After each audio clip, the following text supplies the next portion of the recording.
अस्सलाम वालेकुम वरहमतुल्लाहि वबरकातुहू। मैं हूँ नासिर सरवर, मकीने मदीना, लाखों करोड़ों दुरूद सलाम हजूर नबी करीम सल्लल्लाहु अलैहि वसल्लम पर और आपकी याद पर।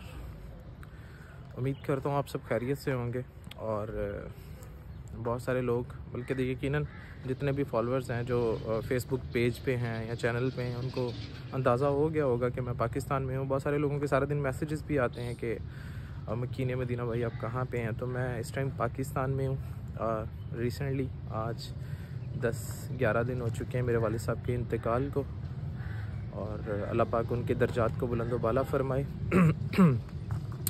और बेशक ये अल्लाह ताला की तरफ से बड़ी हिकमत थी और कि मेरी वालिद साहब से मुलाकात होनी थी, मुझे उनसे मिलना था और अपने हाथों से मैंने उनका गुस्ल देना था और तदफीन के मामलात सारे।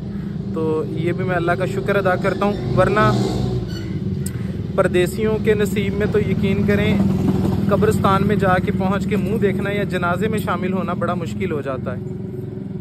और मैं वालिद साहब से इस दफ़ा जब आया हूँ तो उन्होंने इतनी ज़ोर से गले लगा के मुझे मिले हैं और काफ़ी देर जो है खड़े रहे हैं गले लगा के। मुझे वो मंज़र नहीं भूल रहा। और सब लोग पूछ रहे थे कि क्या वो बीमार है, तो उन्होंने काफ़ी बीमारी भी काटी है, लेकिन यकीन करें अभी तो बिल्कुल ऐसे थे, उनकी सेहत इतनी अच्छी, बिल्कुल ठीक, हशाश बेशाश। रात को मेरी आखिरी जो उनसे गुफ्तगू हुई वो भी थोड़ा सा कंस्ट्रक्शन का काम पानी के बोरिंग के हवाले से हुई, तो उन्होंने मशवरा दिया।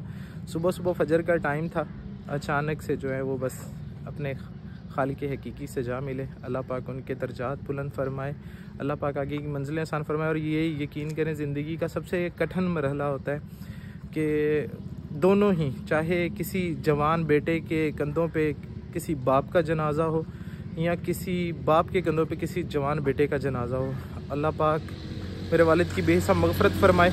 और बाहर निकला हुआ था तो सारा दिन लोगों के मैसेजेस आ रहे थे और जनाजे में भी बहुत दूर से लोग, दोस्त अहबाब पहुँचे हैं, ताज़ियत के लिए बड़े मैसेजेस आए हैं। लेकिन उस टाइम इंसान जो होता है वो इस सिचुएशन में नहीं होता कि लोगों के मैसेजेस दे सके। मुझे तो एक दिन अपने मोबाइल का ही नहीं पता, दूसरे दिन मैंने जाके मोबाइल अपना उठाया था।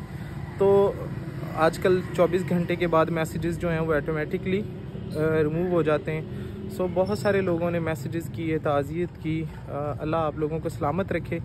जिन लोगों ने इसाले सवाब भी भेजा, अल्लाह उन सबको भी सलामत रखे। तो अभी पाकिस्तान में ही हूँ, अभी ज़िम्मेदारियाँ और बढ़ गई हैं, घर का बड़ा फ़र्द होना। और शायद अल्लाह ताला ने बड़ा बनाया इसलिए होता है कि उसको पता होता है कि ये अपनी ज़िम्मेदारियों को निभा लेगा। दुआ करता हूँ अल्लाह पाक मुझे मज़ीद हिम्मत तौफ़ीक़ इस्तिक़ामत दे और अपने वालिद साहब जैसा जो है ना इखलाक भी नसीब फरमाए। और मैं सोच रहा था, मैंने कहा हम कहते हैं ना कि अक्सर लोग कहते हैं कि हमें जो है वो बातें भूल जाती हैं। तो अल्लाह ताला ने इंसान को भुलक्कड़ बनाया ना, तो ये भी उसकी बहुत बड़ी सिफ़त है।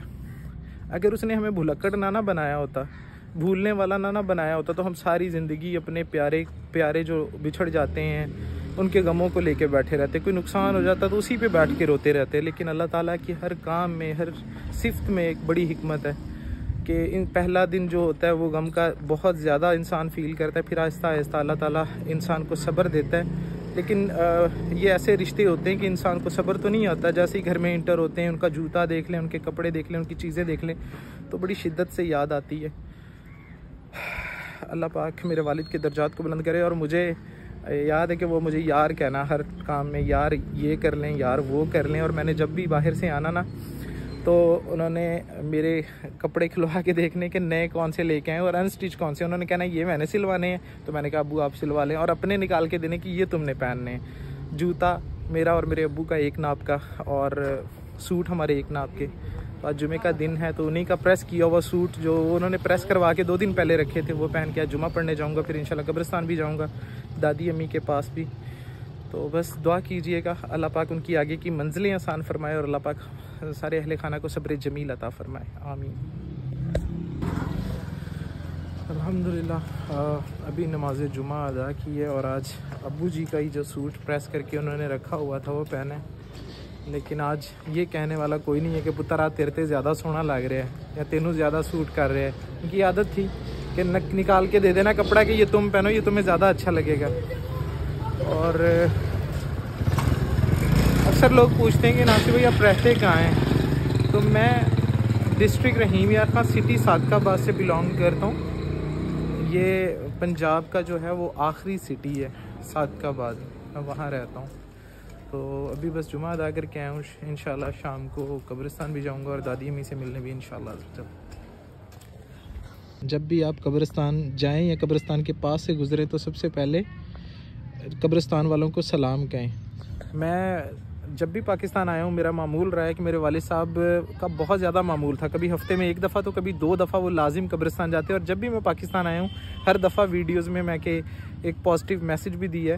तो मेरे वालिद साहब की हमेशा से आदत थी कि जब भी मैंने पाकिस्तान आना है, पहले तो दादाजी हयात थे तो तब भी वो कब्रिस्तान जाया करते थे, तो जितने भी अपने रिलेटिव्स हैं उनकी कब्र पे जाना, उनको देखना। और फिर 3 साल होने को हैं, दादाजी वफात पा गए, तो मैं पाकिस्तान आता हूँ तो पहले दादाजी की कब्र पे, उसके बाद दादी अम्मी से मिलने जाना। इस दफ़ा यही फ़ाइनल हुआ कि रात को जब अब्बू सोए तो ये हमारा था सुबह उठ के प्लान कि सबसे पहले कब्रिस्तान जाना है, वहाँ से दादाजी की कब्र से होकर फिर दादी अम्मी से मिलने जाना था।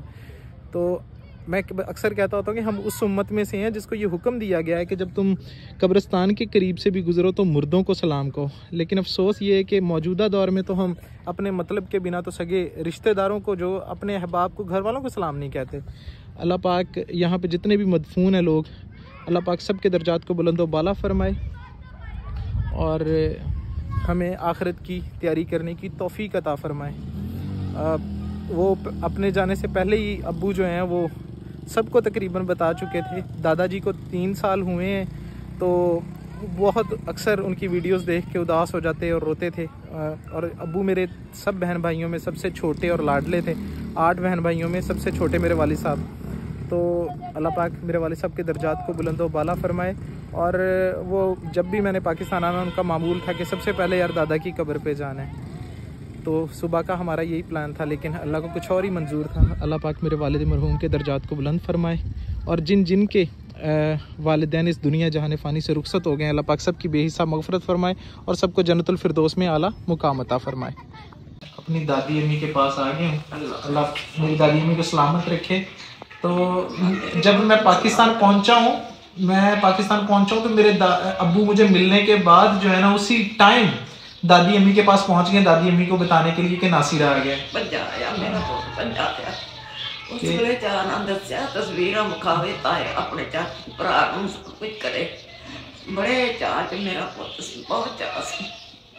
और हमेशा यही होता है कि अब्बू के साथ, अब्बू ने उस दिन क्या हुआ, मैं मिला ही हूँ अब्बू को, तो अब्बू ने कहा मैं दादी अम्मी को बता के आता हूँ। तो वो उनको पता था मैं थका हुआ आया हूँ, सफ़र करके आया हूँ, तो उस दिन भी मुझे फोर्स किया।